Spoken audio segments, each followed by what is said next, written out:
अमित शाह का जो दिमाग जो है ना पगला गया था उसमें, उनको समझ में नहीं आया था। लेकिन जो अगला आने वाले हैं वो इससे भी खराब साबित होंगे, ये चीज़ हम लोग जानते हैं। मैं महुआ माझी जी को सपोर्ट कर रही हूँ और मुझे लग रहा है कि महुआ माझी जी बहुत तरह काम कर रहा है। ये फ्री बीज तो ये कहिए कि एक महा बेवकूफ़ लोग को ठगने का, जैसे उन लोगों ने टारगेट किया सबसे पहले कि आधी जनसंख्या को, चूँकि वो लोग जानता है कि इस आधी जनसंख्या को बेवकूफ़ बनना बहुत आसान है।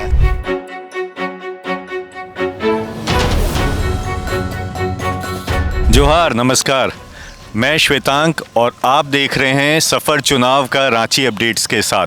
विधानसभा चुनाव आ चुका है, 13 तारीख को रांची में मतदान है और अभी हम आए हुए हैं मोराबादी मैदान। देखते हैं यहाँ के लोगों का क्या विचार है इस बार के चुनाव को लेकर। तो चलिए बातें करते हैं यहाँ बैठे लोगों से। सर, विधानसभा चुनाव होने वाला है, आप बताएंगे आप किस विधानसभा क्षेत्र से हैं? हम रांची विधानसभा क्षेत्र से हैं। जाएंगे वोट देने? हाँ, जाएंगे। क्या लगता है इस बार कौन जीतेगा रांची से?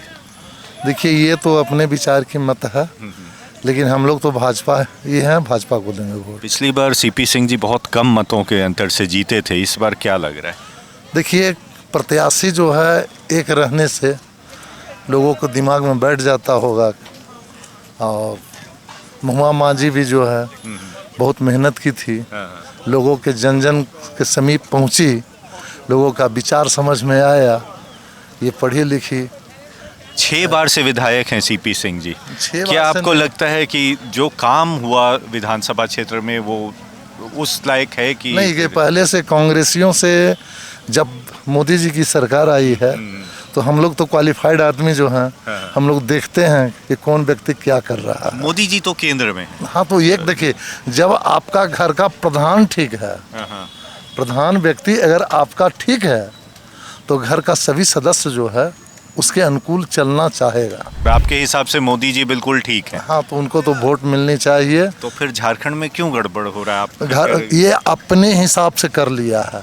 अगर पिछले चुनाव जो हो रहा था, अगर सुदेश महतो जी का कुछ अगर दे दिए होते तो अगर उनमें कंबाइंड करके अगर चुनाव लड़ा हुआ होता तो आज भी भाजपा की ही सरकार बना रहा था। ये जो है ना, अमित शाह का जो दिमाग जो है ना पगला गया था उसमें, उनको समझ में नहीं आया था। तो क्या 2024 में आपको लग रहा है झारखंड में भाजपा की सरकार आ जाएगी? आप देखिए, अब यहाँ के इतने साल जो है हेमंत सोरेन जी सरकार चलाए, अभी में मैया योजना का कुछ दिए, तो यहाँ जनता ये नहीं समझता है कि हम क्या करें। वो तो देखेगा कि कुछ पैसा आ रहा है, अगर उसके लोभ में फंस जाएगा तो फिर इनकी सरकार बन जाएगी। अगर उनकी लोभ में नहीं फंसेगा तो फिर जो तटस्थ रहने का तो बन जाएगी। मैं महुआ माझी जी को सपोर्ट कर रही हूँ और मुझे लग रहा है कि महुआ माझी जी बहुत तरह काम कर रहा है। जैसे कि टैगोर हिल के हम लोग का बहुत प्रॉब्लम हो रहा था, पूरा वहाँ पे आप लोग जानते हैं कि उसका ज़मीन भी लेने जा रहा था, तो उसके महुआ माझी ने सपोर्ट किया एंड उसको रिनोवेशन भी कर रहे हैं एंड बहुत सारा वुमेंस जो पावर है उसके ऊपर भी काम कर रहे हैं। तो मैं महुआ माझी जी को सपोर्ट कर रही हूँ और आशा रखती हूँ कि उसका चुनाव में उसका बहुत अच्छा रिजल्ट है। आपको ऐसा नहीं लगता है कि उनका डिमोशन हुआ है? वो राज्यसभा सांसद थी, फिर उन्हीं को टिकट देना। देखिए, डिमोशन और ये सब तो उन लोगों के लिए होगा, पर हम लोग जो है ना, हम इलाकावासी चाहेंगे कि हम लोग के ऊपर ऐसा कोई छात्र रहे जो हम लोग का बात सुने, जो हम लोग का पास में रहे, क्योंकि हम लोग का जो इलाका का प्रॉब्लम है वो सॉल्व करे।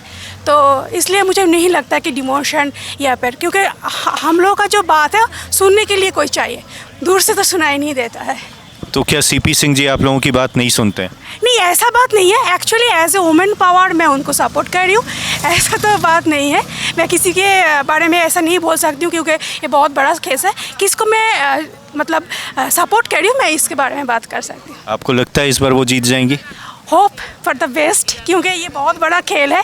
हम लोग बहुत मीडियोकर आदमी हैं, पर चुनाव में उनको आना चाहिए, ये मुझे लगता है। और सरकार किसकी बनेगी इस पर? हेमंत सोरेन जी को ही चाहिए मुझे लगता है, क्योंकि हेमंत सोरेन जी का बहुत दिन का बहुत कुछ कर रहे हैं, मुझे जो सपोर्ट में लगा है as per my own views. जो अभी वर्तमान विधायक हैं उनके काम से खुश हैं? अब देखिए, वोट तो देना है मोदी जी के नाम पर ही वोट देना है, सच्चाई तो यही है। लेकिन यहाँ तो मोदी जी का नहीं है ना, मोदी जी केंद्र में तो समझ आता था अगर आप ये बात कहते, यहाँ तो मोदी जी की बात नहीं है। देखिए सीपी सिंह तो बहुत दिन से जीते आ ही रहे हैं, इनका काम तो बहुत किया हुआ पहले से कुछ ही है, लेकिन अब थोड़ा सा एक्टिविटी उनका कुछ काम है ज़रूर। आपको लगता है कि कुछ बेहतर होना चाहिए रांची में, जो स्थिति है उससे अच्छी हो सकती थी? होने चाहिए थे। बदलाव का नहीं सोच रहे? देखिए अभी तो ऐसा नहीं लगता है, और देखिए आगे क्या होता है, अभी तो समय चुनाव का है। क्या लगता है इस बार कौन जीतेगा रांची से?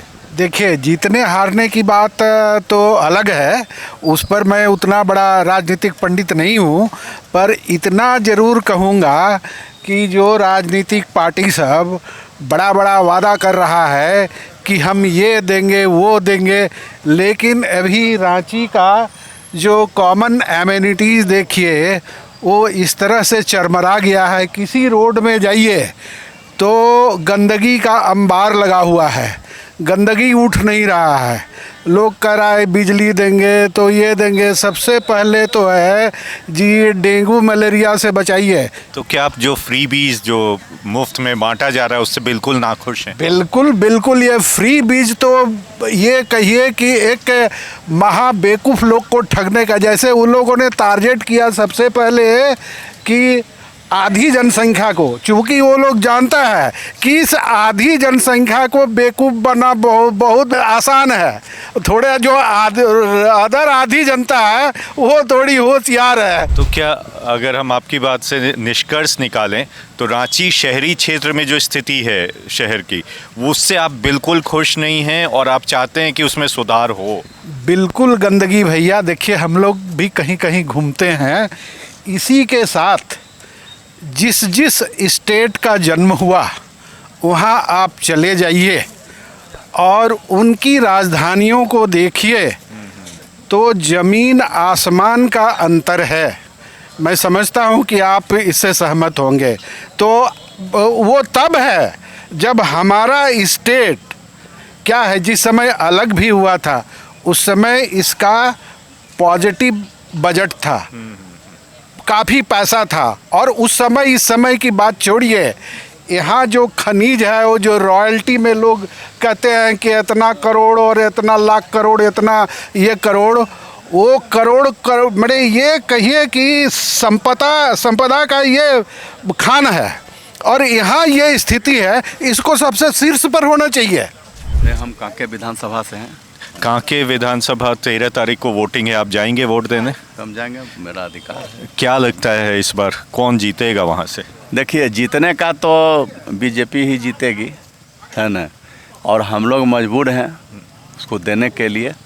और हमारे जीतू चरण राम, हमारा इतने प्रश्न है कि अगर पिछला बार उनका टिकट कटा तो इस बार क्यों टिकट मिला उनको, है कि नहीं? तो आप ये क्यों कह रहे हैं कि मजबूर हैं? आपका तो अधिकार है, आप चाहें तो आप बदलाव ला सकते हैं। नहीं, बदलाव ला सकते हैं, लेकिन जो अगला आने वाले हैं वो इससे भी खराब साबित होंगे, ये चीज़ हम लोग जानते हैं। इसीलिए हम लोग उन्हीं पर दाव लगाते हैं इनको। समरी लाल जी का टिकट कटने का क्या कारण होगा? वो जहाँ तक हम लोग को पता है कि उनका वो कास्ट सर्टिफिकेट के बारे में था, तो उसमें बातचीत हुई कि इनका अभी केस आया नहीं है, तो इसीलिए तब तक मैंने अल्टरनेट व्यवस्था किया जाए। और देखिए कि ये चाल है क्या है, ये सब समझ में नहीं आता है, लेकिन देखिए जैसे टिकट फाइनलाइज हुआ, कल होकर के उनका आ गया कि जो भाई ये भी लड़ सकते हैं, तो अब लड़ तक टिकट फाइनल हो गया, तब क्या लड़ेंगे आप? अपेक्षाएं क्या है अपने विधायक से आपकी? देखिए अपेक्षाएं यही है कि मूलभूत सुविधा हम लोग को चाहिए। आसमान दिखा देंगे और समुद्र दिखा देंगे, उससे नहीं, जो बेसिक माने प्रॉब्लम है वो नहीं कर पाते हैं ये लोग। क्या है मुख्य मुद्दा कांके क्षेत्र में? मुख्य मुद्दा है डेवलपमेंट का। आज आप समझिए 1991 या 92 ईस्वी से लगातार यहाँ पर बीजेपी के विधायक जीतते आए हैं। उसके पहले जो है सब कांग्रेस के विधायक थे, तो कुछ आसाही से जनता उनको वोट दे रही है, तो उस आशा को इनको ख्याल रखना है। उनसे कोई खाना नहीं मांगता है ना, लेकिन जो मूलभूत सुविधा है उससे हम लोग बहुत दूर रहते हैं ना। और ख़ास करके जब जीत के जाते हैं तो पता नहीं वो बदल जाते हैं, हम लोग साथ रहते हैं तो हमारे जैसे रहते हैं।